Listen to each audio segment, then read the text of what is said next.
Magayunon sa kabikulan, maugmahon sa kabikulan, midyan mo sa kabikulan, dahil ito malilingawan.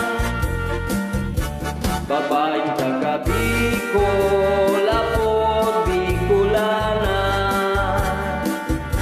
maray na ugali, perdi pang maugma,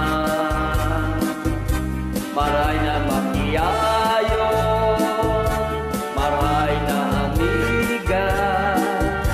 Ito ang naging ingatan pagka Bicolana. Ang sakong daga tinubuan, makawili-wili, digdi sa sirangan. Ang tulkan mayon, yan kabagay. Ang Bicolana dahil mabisa kagayunan.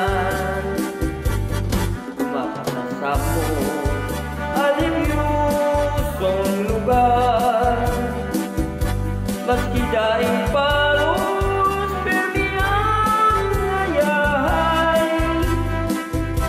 Kung si Isay Sando ang nasasakitan, di mo man sasamo, tulos mahumayan. Kung si Isay Sando aniwang panugan, sa Piña Francia, Santo Domingo, Sinibra, sa Salong Canada, prosesyon mauma. Pagkilog ng bulan, bulan sa Setyembre,